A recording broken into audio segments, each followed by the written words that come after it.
sociales, explotó a través de testimonios y opiniones de nuestros políticos de todas las tiendas y lo trajimos también a la descarga acá, pero qué divino tenerte, Álvaro, bienvenido para que puedas explicarnos un poco el trasfondo de toda esta escena de Mirta Legrand. Bienvenido. Sí, gracias. Y... Está viva toda, por lo menos nos enteramos todos de que está viva. Increíble, ¿no? ¿Cuánto tiene? ¿90 ahí? Sí, no sé. 6 años para ahí. Estuvo la llegada de Colón. Sí, más allá de cualquier chiste, yo amo y yo reverencio a la figura de Mirta Legrand por su amor a la televisión y por mantener un programa en el que se siguen generando noticias, hechos. Es un ícono de la televisión. Un ícono, sin duda. Y mirá, si yo tuviera que ponerle título de la columna, es el día que Mirta Legrand salvó a Uruguay. Es un poco en broma, ¿no? Pero ella terminó defendiendo, ¿no? No lo dejó seguir con el tema, ¿no? Sí, tiene un estilo muy especial, ¿no? Sí. Con los invitados y era Hugo Alconada, pero también estaba una jueza, Sandra Arroyo. Fue la combinación de ambos que trajeron a Uruguay en la mesa. Vamos a explicárselo a la gente que ponele que no vio, no tiene idea de lo que estamos hablando. Sí, fue en esos... Él es un político. No, él es un periodista. Es un periodista especialista en investigar asuntos vinculados a temas fiscales, a esto que terminó hablando, que es lavado de activos. Ella es una jueza que también tiene que ver con ese tipo de casos. O sea, tenían autoridad para hablar de lo que estaba. Por supuesto, el estilo es el argentino, ¿no? De ser un poco escandalosos, de colgar un titular en donde nos trataban de un país lavador. Uno dice, bueno, ¿lavar qué?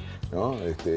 Y la idea de lavar, en este caso dinero, plata, se dice activos, y para que todos entendamos, es plata. Es plata, ¿no? Plata, y tiene que ver con cómo el dinero que tiene que ver con el crimen, porque no es que se lava cualquier dinero, porque se trata de crimen, de dinero que no puede ser justificado legalmente y que necesita entrar al circuito formal de una manera que le permita luego usarse.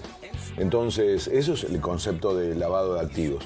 Y más allá del show, de lo que implicó ese programa y un poco la forma en que terminaron planteándolo, lo que nos tenemos que preguntar es si es verdad, si es mentira. Álvaro, perdona que te interrumpa, ¿podemos ver un pedacito de lo que fue lo que sucedió para la gente que no capaz que se lo perdió?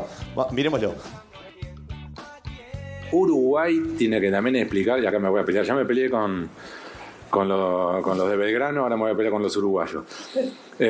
Los uruguayos... ¿Por qué les reprocha a usted? El lavado. No investigan nada del lavado de activos. Además, cuando pedimos. No entregan información a la Argentina. Nos pasa. Le decimos a Uruguay, le decimos a la Suiza de América del Sur. No porque haga chocolates. Es porque es la gran caja de seguridad de toda la América del Sur. Sí, bueno, pero digamos... Donde lavan los uruguayos se la pasan señalando a la Argentina. Ustedes son corruptos y hay que decirle que ustedes uruguayos son los lavadores. Y resaltan todas las inversiones. No digas eso. Yo adoro al Uruguay. Es lo que es.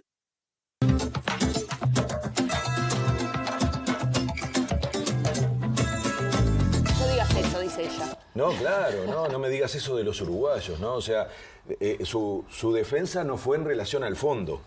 Ella no dijo, eso no pasa. Dijo, ay, yo que los quiero tanto. Entonces, a ver, obviamente nos choca, ¿no? Lo primero es eso, sobre todo el estilo del periodista en particular, que es especialmente provocador, ¿no?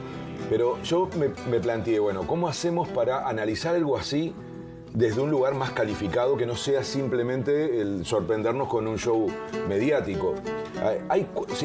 Si uno dijera, bueno, es que este tema no se ha tratado, entonces nos estamos enterando ahora, pero no es verdad, eso es lo que al final quiero reflexionar, ¿no?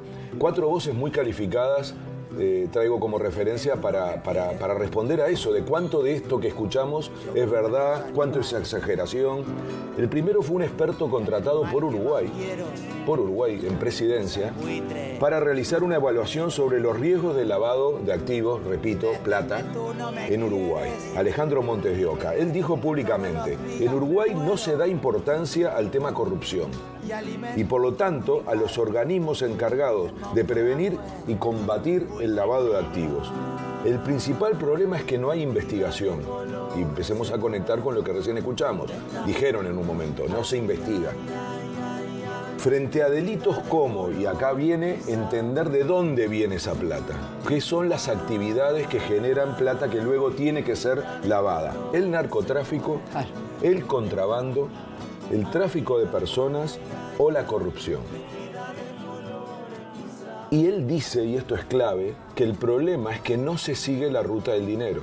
Es decir, se puede llegar a identificar estos crímenes, pero no qué pasa después con la plata que se genera allí.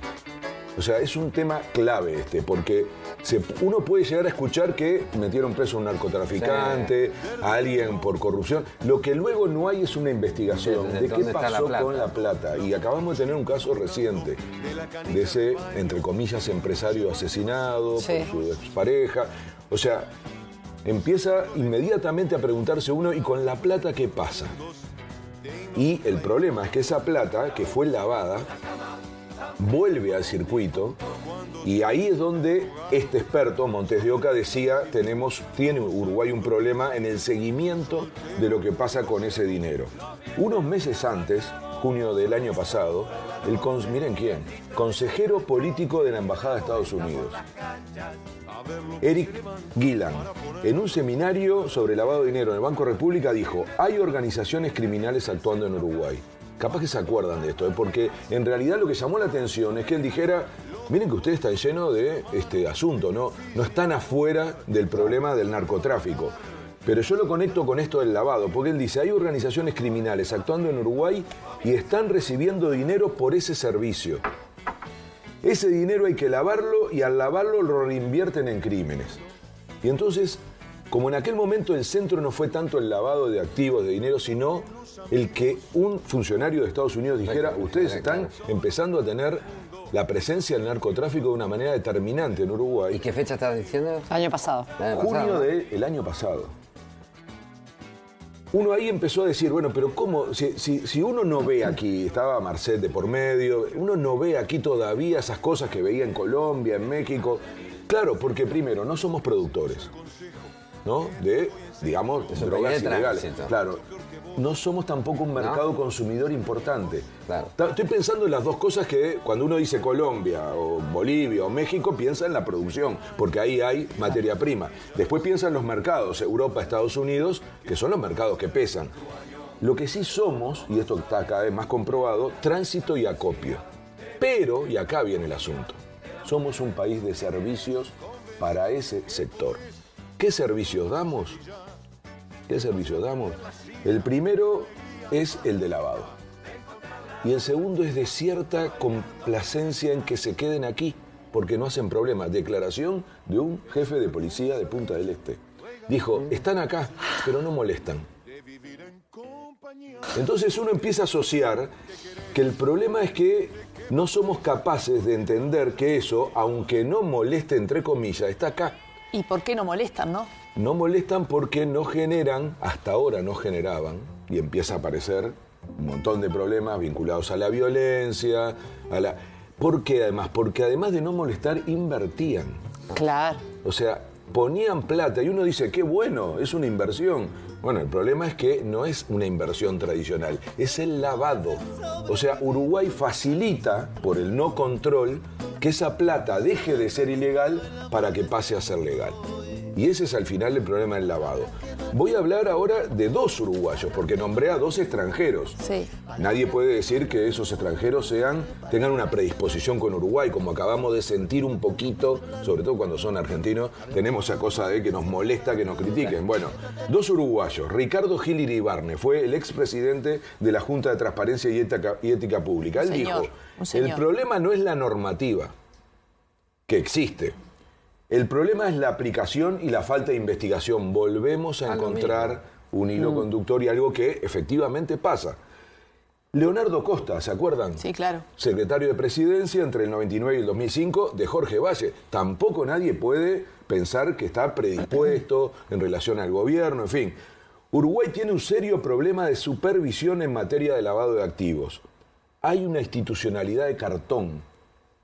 O sea, lo que hay es papel, pero no práctica.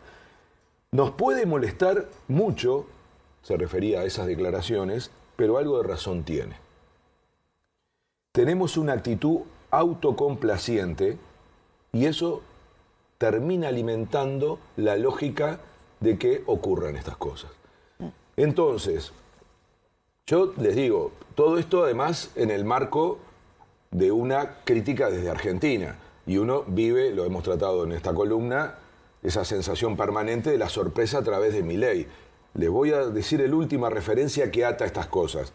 Milei estuvo en un seminario de la élite empresarial argentina, en Yao Yao, es una especie de hotel de super lujo en Bariloche, donde también estuvo nuestro presidente y el presidente de Paraguay. Súper secreto, ¿no? Sí, fue con una técnica de funcionamiento, es una cosa... Van todos los empresarios, todos los dueños de los grandes laboratorios. La élite. Y les habló para que lo aplaudieran, y lo aplaudieron, con una frase que es increíble. Él dijo, de Argentina se van los dólares, y se refería al gobierno anterior, ponen controles de capitales, es decir, para que no se fuguen los capitales. Y el que se fuga, por lo tanto, para esos gobiernos, decía él, es un delincuente. Yo les digo que son héroes, que lograron escaparse de las garras del Estado. O sea, ese presidente de un país estaba reconociendo que eludir impuestos, evadir impuestos, sacar la plata para no pagar los impuestos en el país, era un acto de heroísmo. El lío que hay en Argentina con esto es increíble. No de sectores de oposición, del que fue candidato, por ejemplo, a ministro de Economía de Patricia Bullrich. ¿Por qué? Porque en realidad incluso hay una denuncia por apología del delito al presidente de la República, porque él está diciéndole héroes a quienes sacan la plata del país para evadir impuestos. En vez de decir que en todo caso, no digo héroes, pero por lo menos son gente digna, la que trae la plata, si la tuvo afuera, porque eso es un gran problema de Argentina, lo es de Uruguay también, lo decíamos la otra vez, 10.000 millones de dólares de plata uruguaya en el exterior. ¿Ustedes consideran héroes esas personas? Para traerlo aquí a Uruguay, ¿no? Entonces, las dos reflexiones que yo realizo es la primera, ojo con esta lógica de empezar a endiosar, a hablar bien de estas prácticas. Sí, ¿qué nos queda a nosotros, a los ciudadanos de a pie? Imagínate si lo está diciendo un presidente. Y yo no pago mal los impuestos. Sí. O sea, nos está diciendo que somos héroes si evitamos la garra del Estado. Ojo, está bueno eso. Primero, prestar atención a estas cosas, a no endiosar este sistema, esta forma de pensar el Estado como un enemigo al que te va a quitar y no un actor que colabora con... ¿Y la segunda reflexión? La segunda tiene que ver con que... Y capaz que es una descarga, déjenme... Acá cada uno puede hacer lo que quiera. ¿Es necesario que algo así se vuelva mediático porque pasó en un canal argentino? Cuando tuvimos 4 alertas en menos de un año sobre que esto es grave, o sea, necesitamos que nos lo digan de afuera. ¿No debería ser suficiente que con la gente del altísimo prestigio y diversidad ideológica que nos alertó sobre esto, lo tengamos que poner en la opinión pública a partir de Mirta Legrand, que admirable en su rol de comunicadora, pero falta claramente que no nos está diciendo... Falta un almorzando con Tania Tavares acá los sábados al mediodía. Y ahí decimos todo y acá no es necesario nada. Pero a ver, ¿cuánto tiempo hace ya que se viene sintiendo los propios políticos hablar de la financiación de los narcos en la política, de los narcoestados, del narcoestado, que se echan la culpa uno a otro? ¿Cuánto hace ya? Y hace ya un tiempo. Es verdad que es un tema... En política. Pero nadie lo agarra, No, pero a ver, por eso es la palabra corrupción, ¿no? Porque en realidad todos los otros elementos que mencioné, narcotráfico, contrabando, trata de personas, yo no lo asocio a la política. Cuando aparece la palabra corrupción es porque está comprobado que en muchos países, precisamente con estas formas de crimen, lo que se hace es corromper a la política, corromper al Poder Judicial. Entonces empieza un sistema...